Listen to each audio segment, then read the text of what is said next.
Hello दोस्तों, आप लोग कैसे हैं। उम्मीद करती हूँ आप लोग अच्छे होंगे और अपनी पढ़ाई अच्छे से कर रहे होंगे।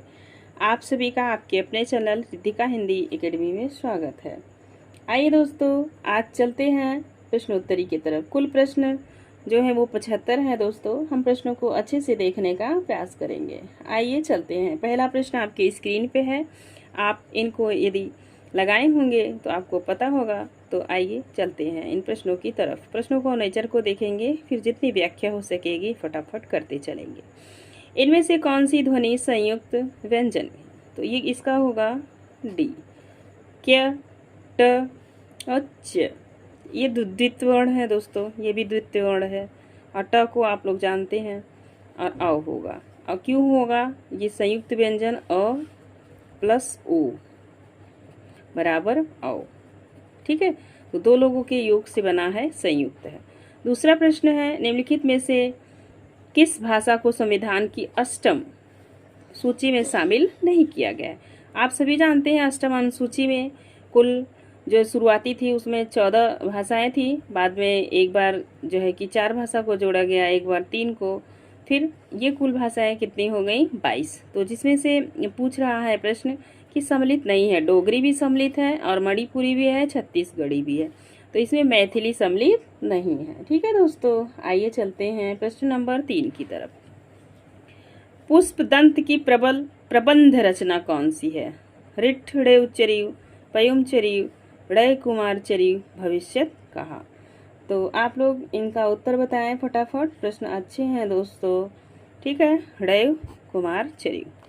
आइए आगे चलते हैं। प्रश्न नंबर 4।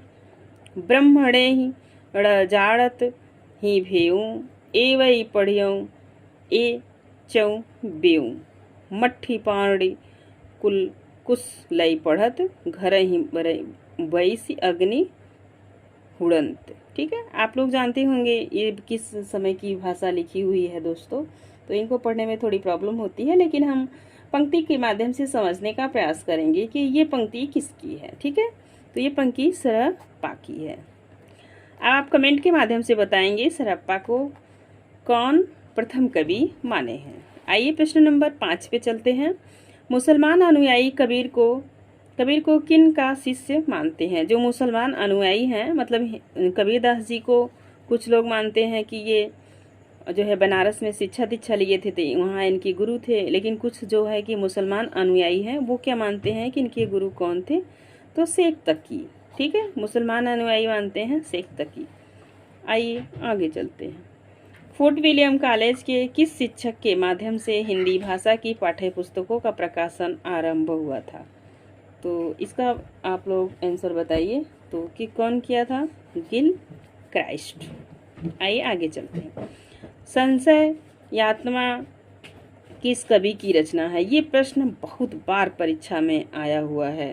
प्रश्न नंबर 7 आपके टीजीटी पीजीटी में भी देखेंगे, यहाँ से प्रश्न बराबर बनता रहता है। ये सारे प्रश्न टीजीटी पीजीटी के लिए अमूल्य रूप से उपयोगी हैं। प्रश्न नंबर 7 तो किसकी रचना है? उदय प्रकाश की। आइए आगे चलते हैं। एकांकी में अन्विति अथवा संकलन तय के अंतर्गत काल स्थान के साथ किसके निर्वाह की गणना की गई है? पात्र, कार्य, पताका, प्रक्रिया। ठीक है दोस्तों, प्रश्न नंबर 8 का उत्तर दीजिए किसका किया गया है। तो ठीक है, पूछ रहा है ना किसके निर्वाह की गणना की गई है? तो कार्य। ठीक है, आइए आगे चलते हैं। प्रश्न नंबर 8 को आप एक बार देखने का प्रयास कीजिए कि एकांकी में स्थान, काल, कार्य की अन्विति होनी चाहिए। ठीक है, आइए आगे चलते हैं। प्रश्न नंबर 9 नंबर का प्रश्न आपकी स्क्रीन पे है। इनमें से कौन अनुभाव का भेद नहीं है? निर्वेद, उन्माद, बीड़ा, आहार्य। प्रश्न नंबर 9 नंबर का प्रश्न आपकी स्क्रीन पे है। तो कौन सा नहीं है? आहार्य। प्रश्न नंबर 10 को देखने का प्रयास कीजिए और इनका उत्तर बताइए। शब्द में जहाँ मूल अर्थ नहीं बल्कि उसका व्यंग्यार्थ अभिप्रेत होता है, तो वहाँ पे कौन सी शब्द शक्ति होती? तो आप सभी जानते हैं व्यंजना होती है। उसके बाद जिसमें लक्षण प्रकट होगा लक्षणा हो जाएगी और अभिधा होगी। ठीक है, तो यहाँ पे पूछ रहा है शब्द में जहाँ मूल अर्थ नहीं बल्कि उसका व्यंग्यार्थ अभिहित हो, तो वहाँ पे क्या होगा? व्यंजना होगा। आइए दोस्तों आगे चलते हैं प्रश्न नंबर 11 की तरफ। 11 नंबर का प्रश्न आपके स्क्रीन पे है, आप लोग देखने का प्रयास कीजिए। ठीक है, जयशंकर प्रसाद कृत उर्वशी किस विधा की रचना है? अब तो हमें ये सारे प्रश्न हम लोग प्रैक्टिस कर लेते हैं तो बड़ा इजी लगता है, लेकिन जो बच्चे नए हैं, जो अभी परीक्षा में नए बैठ रहे हैं और अभी वो तैयारी को शुरू किए हैं, उनके लिए भी ये बहुत जो महत्वपूर्ण प्रश्नोत्तरी है। प्रश्न नंबर 11 का आंसर दीजिए आप लोग। तो 11 का क्या आंसर होगा? गीति काव्य, प्रगीत काव्य, नाटक, चंपू। उर्वशी को पूछ रहा है। प्रश्न नंबर 11 का आंसर क्या होगा? उर्वशी एक प्रगीत है। क्या है? प्रगीत है। काव्य दोष की परिभाषा इनमें से सबसे पहले किसने दी? तो ये प्रश्न भी बहुत बार रिपीट होता है परीक्षा में। दंडी, भामा, आनंदवर्धक, वामन। प्रश्न नंबर 12 का क्या होगा? आप लोग फटाफट बताइए। तो क्या होगा? भामा। ठीक है, आइए आगे चलते हैं। ये बहुत ही पॉपुलर उदाहरण है। पाए महावर दैन को नाइन बैठी आए, फिर जान महावरी एड़ी मीढ़ती जाए। मतलब कि नायिका की एड़ी इतनी जो है कि लाल है कि नाइन बैठी है उसमें रंग लगाने के लिए, लेकिन कंफ्यूज हो जा रही है, बार बार उसको देखने का प्रयास कर रही है। तो 13 में कौन सा अलंकार होगा? प्रश्न यही पूछ रहा है दोस्तों। ठीक है, तो भ्रांतिमान होगा। क्या कर रही है? जो है कि बार बार वो भ्रम में पड़ जा रही है। आइए आगे चलते हैं। यथार्थवाद और छायावाद निबंध के रचयिता कौन है? जयशंकर प्रसाद, शांतिप्रिय द्विवेदी, नंद दुलारे वाजपेयी, मुकुटधर पांडे। प्रश्न नंबर 14 का आंसर आप लोग दीजिए। तो क्या होगा? शांतिप्रिय द्विवेदी। मिला तेज से तेज किस विधा की रचना है? आप सभी जानते हैं कि ये जीवनी किस पे लिखी गई है? सुभद्रा कुमारी चौहान पे, और उनकी पुत्री द्वारा ये जीवनी लिखी गई है। अब आप कमेंट के माध्यम से बताएंगे कि सुभद्रा कुमारी जो है उनकी बेटी इनकी जीवनी लिखी है, तो उनका नाम क्या है? ठीक है, वो मुंशी प्रेमचंद जी की बेटे के साथ उनकी शादी भी हुई है। अब इतना हमारे बताने पे आप, मुझे उम्मीद है कि आप कमेंट अवश्य करेंगे दोस्तों और बताने का प्रयास करेंगे। तो ये क्या है? तो ये जीवनी है। ठीक है दोस्तों, 15 नंबर का जो प्रश्न है उसका आंसर है जीवनी। ठीक, 16 नंबर का प्रश्न आपके स्क्रीन पे है, आप देखिए और बताइए। छायावाद का पतन पुस्तक के लेखक कौन है? छायावाद के पतन तो आप सभी जानते होंगे। प्रश्न नंबर 16 तो कौन है बताइए? देवराज। ठीक है दोस्तों, एक पत्नी के नोट्स किसकी रचना है? प्रश्न नंबर 17 को आप लोग देखिए। एक पत्नी के नोट्स किसकी रचना है? ठीक है दोस्तों, प्रश्न नंबर 17 आप सभी जानते हैं, मंजुल भगत की। आइए आगे चलते हैं। निर्मल वर्मा की पहली कहानी संग्रह है। अब यहाँ पे आपको बताना है पहली कहानी संग्रह। आप सभी जानते हैं कि निर्मल वर्मा का पहली कहानी संग्रह परिंदे है, जिसका प्रकाशन 1959 में हुआ है। तो कहीं कहीं आपको 1959 मिलेगा, कहीं कहीं यही 60 मिलता है। तो दोस्तों कंफ्यूज नहीं होना है, 1959 है। ठीक है, आइए आगे चलते हैं। रस निष्पत्ति के संदर्भ में भुक्तिवाद किस आचार्य का मत है? तो आप समझते हैं भुक्तिवाद, भोक्ता कौन है? अच्छा, सुख सुविधा कौन लेता है? नायक। तो इसका क्या होगा?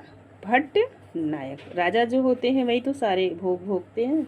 ऐसे ट्रिक के माध्यम से आप पढ़ने का प्रयास कीजिए, जिसमें आपको बहुत ही ज़्यादा फायदा मिलेगा दोस्तों। ठीक है, अभिनव गुप्त का आप सभी जानते हैं। अभिनव गुप्त का जो है आप बताइए। और शंकुक भट्टो लोल्लट और अभिनव गुप्त, हमने तो भुक्तिवाद का बता दिया, भट्ट नायक। लोल्लट का जो होता है वो उत्पत्तिवाद होता है दोस्तों। उत्पत्तिवाद, इसी को आरोपवाद कहते हैं। ठीक है, और आप जानते हैं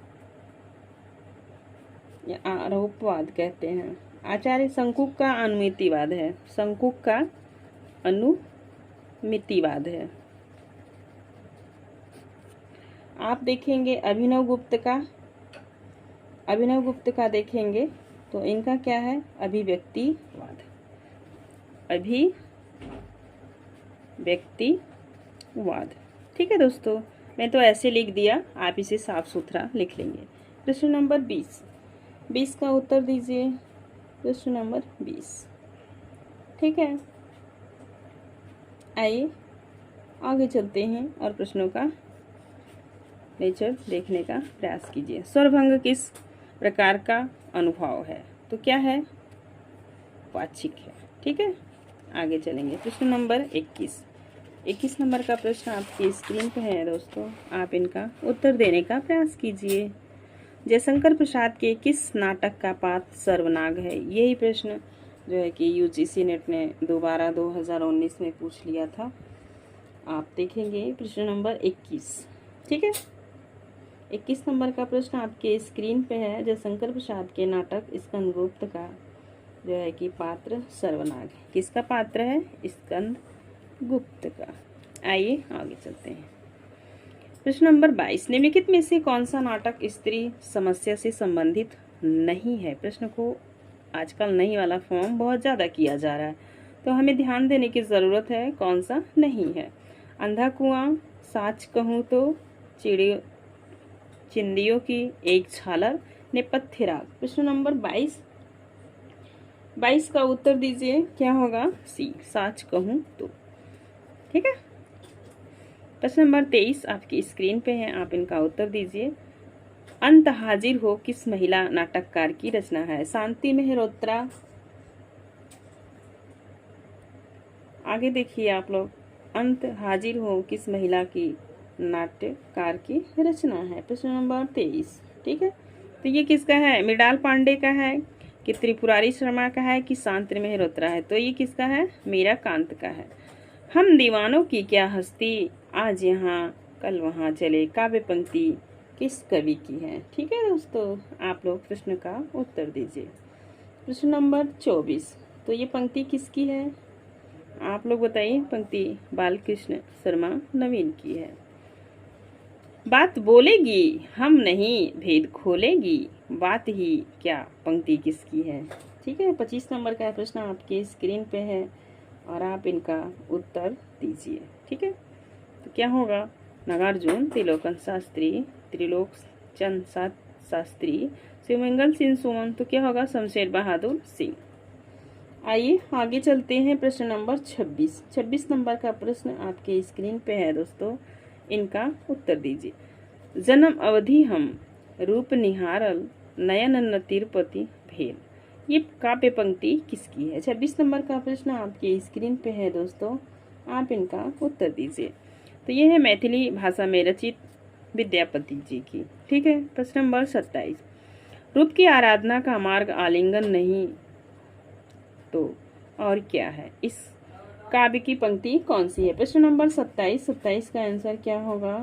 तो रामधारी सिंह दिनकर। ठीक है, लोक वित्तानुकरण नाट्य एतन्मया कृतम, यह कथन किस आचार्य का है? प्रश्न नंबर 28 नंबर का प्रश्न आपके स्क्रीन पे है दोस्तों, क्या है?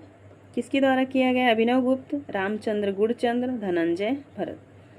तो आप 28 नंबर के प्रश्न का उत्तर दीजिए दोस्तों। ठीक है, तो कौन किया है? भरत। आइए आगे चलते हैं। प्रश्न नंबर 29, काव्यम तु जायते जातु कयश्चित प्रतिभावतः, यह उक्ति किस आचार्य की है? आचार्य भामा, आचार्य दंडी, आचार्य उद्भट, आचार्य मम्मट। प्रश्न नंबर 29 नंबर का प्रश्न है दोस्तों, इसका उत्तर आप लोग बताइए। तो किसका है? भामा का। आगे है नेक्स्ट प्रश्न, आप लोग देखिए। औचित्यम रस सिद्धस्य स्थिरम कार्यस्य जीवितम, यह उक्ति किस आचार्य की? आचार्य आनंदवर्धन, मम्मट, विश्वनाथ, क्षेमेंद्र। प्रश्न नंबर 30। ठीक है दोस्तों, 30 नंबर का प्रश्न आप उत्तर दीजिए। बड़ा मजेदार है, वैसे भी आप इसको पकड़ लेंगे। औचित्य लगा है तो औचित्य के संस्थापक कौन थे? क्षेमेंद्र। कविता सर्वोत्तम शब्द का सर्वोत्तम क्रम विधान है, किस पाश्चात्य आलोचक का मत है? ये पाश्चात्य काव्य शास्त्र से प्रश्न है दोस्तों। तो आप बताएंगे किसका है, तो बताइए। कालरेज का। ठीक है दोस्तों, आइए आगे चलते हैं। प्रश्न नंबर 32 नंबर का प्रश्न आपके स्क्रीन पे है, प्रीवियस ईयर का प्रश्न है दोस्तों। कविता हमारे परिपूर्ण क्षणों की वाणी है, यह कथन किसका है? बड़ा है, मजेदार है और कई बार पूछा हुआ प्रश्न है, आपको रट गया होगा। सुमित्रानंदन पंत। आइए आगे चलते हैं। निम्नलिखित में से कौन सा श्रृंखला मूलक अलंकार नहीं है? कारणमाला, माला दीपक, काव्यलिंग, एकावली। प्रश्न नंबर 33 नंबर का प्रश्न है, तो इसका उत्तर क्या होगा? काव्यलिंग। ठीक है, आइए आगे चलते हैं। इनमें से कौन सी बोली ओकार बहुला नहीं है? अब आप जानते होंगे जब बोलियों का विभाजन होता है तो पश्चिमी हिंदी, पूर्वी हिंदी, तो पश्चिमी हिंदी के अंतर्गत ये आती है। ठीक है दोस्तों, आकार बहुला और ओकार बहुला। अब आप बताएंगे कौन सी ओकार बहुला नहीं है, ओकार बहुला नहीं है। प्रश्न नंबर 34 नंबर का प्रश्न कौन सा नहीं है बताइए? खड़ी बोली, ब्रज, कन्नौजी, बुंदेली। तो क्या है ओकार बहुला? कौन सी नहीं है? खड़ी बोली। खड़ी बोली क्या है? आकार बहुला होता है। ठीक है, प्रश्न नंबर 34 नंबर का प्रश्न। अब आप देखेंगे प्रश्न नंबर 35 विज्ञान गीता किस आचार्य की कृति है? तो आप सभी जानते हैं, केशवदास। ठीक है, प्रश्न इजी है, फटाफट देखेंगे। प्रश्न नंबर 37, प्रश्न नंबर 35 हो गया। अब हम आएंगे प्रश्न नंबर 36 पे। 36 नंबर का प्रश्न है, गीत कुंज किस कवि की रचना है? बताइए। सूर्यकांत त्रिपाठी, निराला। ये भी प्रश्न इजी है, फटाफट करते हैं क्योंकि जितने ज़्यादा प्रश्न कर पाएंगे उतने ही ज़्यादा होगी। छाया नामक एकांकी के लेखक कौन है? अभी ये छाया कहानी पूछता तो प्रश्न अच्छा था, लेकिन छाया नामक एकांकी के लेखक पूछ रहा है। यही अभी ऑप्शन में प्रेमचंद होते तो ये प्रश्न थोड़ा सा और मज़ेदार होता। ठीक है दोस्तों, तो किसका है? उपेंद्रनाथ अस्क जी का। राजेंद्र यादव की कहानी है बदबू, जहाँ लक्ष्मी कैद हैं, गदर, जानवर और जानवर। तो कौन है? जहाँ लक्ष्मी कैद है। यहाँ पे आप देखेंगे कहानी बहुत ही मज़ेदार है। वहाँ पे एक लड़की होती है जो है कि एक मतलब दो बहनें होती हैं और एक बहन की शादी कर देते हैं, वो ससुराल चली जाती है तो उनके पिता के घर में लक्ष्मी कम होने लगती हैं। तो इन्होंने क्या काम किया कि दूसरी लड़की को कैद करके रख दिया कि अब हम इस लड़की को न शादी करेंगे, न पढ़ाएंगे, न लिखाएंगे, खाली कैद करके रखेंगे और हमारे यहाँ लक्ष्मी बनी रहेंगी। तो राजेंद्र यादव एक अच्छे कहानीकार हैं। आप जब इस कहानी को पढ़ेंगे तो हमारी बात आपको अच्छे से समझ में आने लगेगी। ठीक है दोस्तों, आइए आगे चलते हैं। 39 नंबर का प्रश्न आपके सामने है, इनमें से किस हिंदी आलोचक ने साधारणीकरण की व्याख्या नहीं दी? अब आपके प्रश्न आपके लिए बहुत ही इंपॉर्टेंट है। नगेंद्र, नंदुलाल वाजपेयी, हजारी प्रसाद, नामवर सिंह। प्रश्न नंबर 39, तो कौन नहीं दिए हैं? तो ये नगेंद्र जी नहीं दिए। आपसे पूछा जाएगा कि ये किस काल के आलोचक हैं, तो ये रीतिकाल के आलोचक हैं। ठीक है दोस्तों, आइए चलते हैं। प्रश्न नंबर 40, श्लेष अलंकार के कितने प्रकार हैं? ये भी प्रश्न बहुत मज़ेदार है, 2।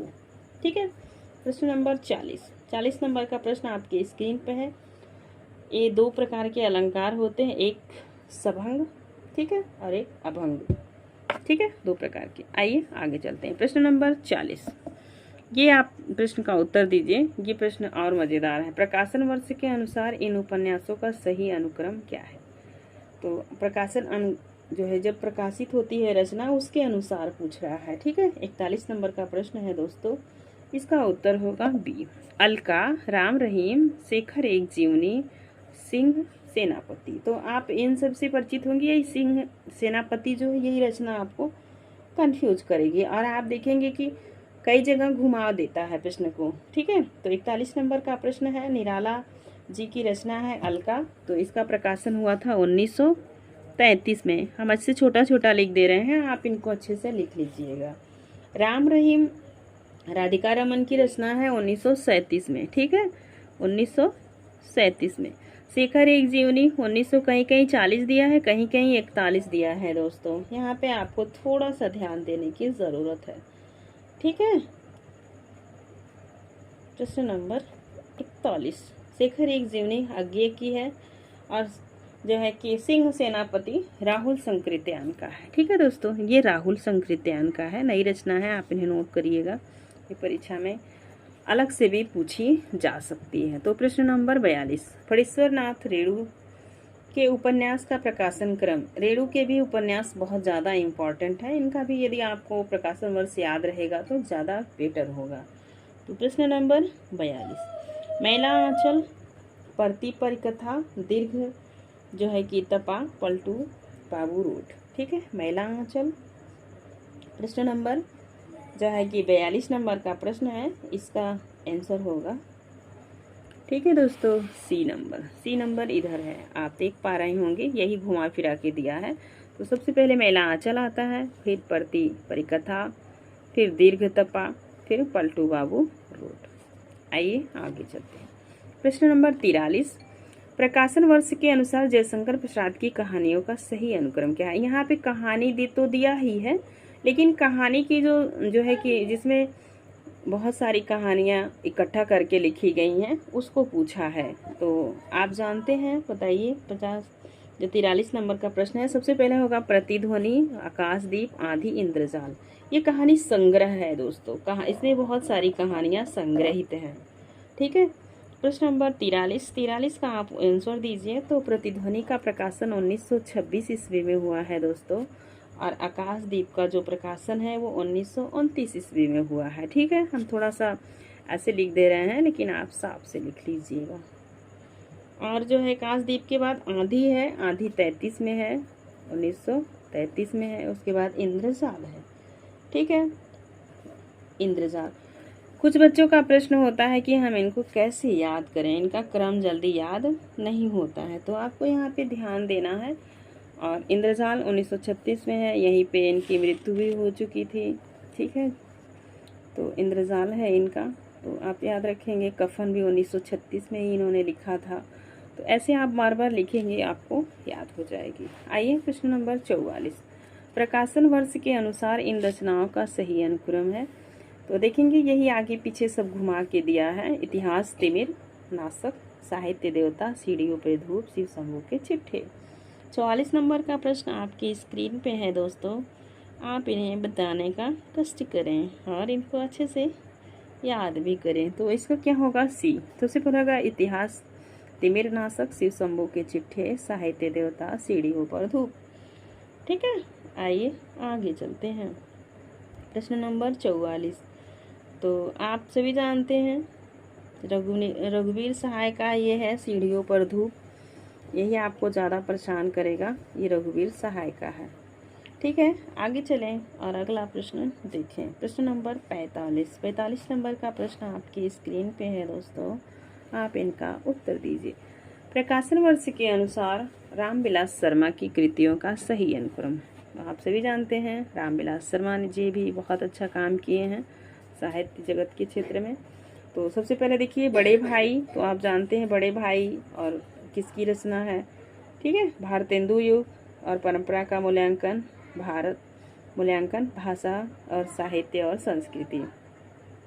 45 नंबर का प्रश्न आपकी स्क्रीन पे है। तो सबसे जो है कि पहले आएगा बड़े भाई, फिर भारतेंदु युग, यही होगा ए नंबर। ठीक है दोस्तों, यदि आपको इनका डेट नहीं पता हो, नहीं मिल रहा हो, तो जितना हमें ज़रूरी लग रहा है हम नोट कर दे रहे हैं, जो नहीं जो है कि लग रहा है उसे हम नहीं नोट कर रहे हैं। यदि आपको लगता है कि नहीं इनकी डेट होनी चाहिए तो आप कमेंट करिएगा, हम अवश्य देंगे। ठीक है दोस्तों, 46 नंबर का प्रश्न आपकी स्क्रीन पे है, आप इनको बताइए। भाषा निर्माण की इकाई का सही अनुक्रम क्या है।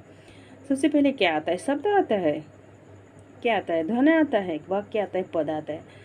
तो आप सभी जानते हैं, हम जब सबसे पहले बोलना शुरू करता है मानव, तो कहाँ से बोलता है। भाषा का निर्माण जो है कि सही में सबसे पहले तो ध्वनि आएगी, फिर शब्द बनेंगे छोटे छोटे, जैसे छोटा बच्चा का ना बुब बुब बुआ ऐसा करके बोलता है, शुरू करता है। तो सबसे पहले ध्वनि निकलती है, फिर शब्द बनते हैं, फिर पद बनते हैं, फिर वाक्य बन जाते हैं।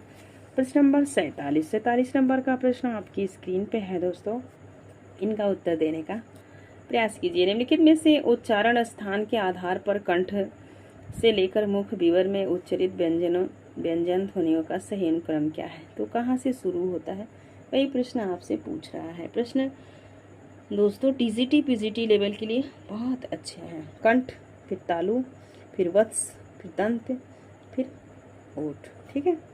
प्रश्न नंबर 47 नंबर का होगा ये। अब आइए 48 नंबर का प्रश्न। देवनागरी लिपि का सही विकास क्रम है क्या है? गुप्त लिपि, ब्राह्मी लिपि, देवनागरी लिपि, नागरी लिपि। यहाँ से आप प्रश्न जो है कि कई बार आते हैं, एक ऑप्शन इधर है, बाकी 2 ऑप्शन इधर है। आप इनको अच्छे से देखिए। ठीक है दोस्तों, जो है कि 48 नंबर का प्रश्न है आपकी स्क्रीन पे, आप इन्हें देखें और अच्छे से इनका उत्तर देने का प्रयास करें। तो 48 नंबर के प्रश्न का उत्तर आप लोग बताइए दोस्तों, क्या होगा? तो सबसे पहले क्या होगा? ब्राह्मी लिपि होगी, फिर नागरी, फिर गुप्त, फिर देवनागरी। ठीक है दोस्तों। तो कभी कभी पूछा जाता है ना, हिंदी का विकास कहाँ से हुआ, तो उसका ऑप्शन ब्राह्मी लिपि शुरू था, क्योंकि हिंदी देवनागरी लिपि में लिखी जाती है। ठीक है। प्रश्न नंबर 48 के जो हम कर चुके हैं, अब हम आगे प्रश्न नंबर 49 पे। 49 नंबर का प्रश्न है कि प्रकाशन वर्ष की दृष्टि से भीष्म साहनी के नाटकों का सही अनुक्रम क्या है? बताइए क्या है? प्रश्न नंबर 49 नंबर का प्रश्न। ठीक है। तो क्या है? हानुस है, माधवी है, मुआवजे है, आलमगीर है। ठीक।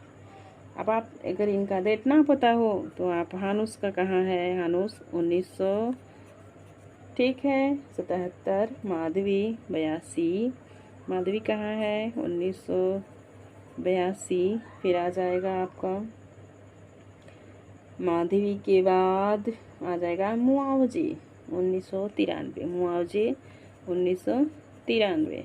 और फिर आएगा आलमगीर, क्या आएगा? आलमगीर। ठीक है दोस्तों। प्रश्न नंबर 49, आलमगीर के बाद फिर हाँ आलमगीर आ जाएगा। तो 3 का आंसर तो आप जान गए, चौथा आप कर लीजिएगा। तो यहाँ से हानुस, माधवी, मुआवजे, आलमगीर। ठीक। आइए आगे चलते हैं। तो दोस्तों आज का ये अंतिम प्रश्न है, हम 50 प्रश्नों के साथ आए थे। यदि प्रश्न आपको अच्छे लगे तो एक कमेंट अवश्य करिएगा दोस्तों, और लगे कि वीडियो थोड़ा स्लो है तो आप स्पीड को तेज़ करके देखने का प्रयास कीजिएगा। सबसे पहले क्या होगा? डॉक्टर होगा, फिर युगे युगे क्रांति, टूटते परिवेश, सत्ता के आर पार। ठीक है। आप देखने का प्रयास कीजिए। डॉक्टर 1961 है, थोड़ा सा जगह कम है स्पेस दोस्तों, तो आप इन्हें अपने तरीके से लिखिएगा 1969। ठीक है। फिर टूटते परिवेश आ गया 1974, सत्ता के आर पार, ठीक है दोस्तों, 1981। ये रहे आज के 50 प्रश्न आपको अच्छे लगे दोस्तों तो एक लाइक और एक कमेंट प्यारा सा ज़रूर करिएगा। फिर मिलेंगे नेक्स्ट वीडियो में, तब तक के लिए धन्यवाद।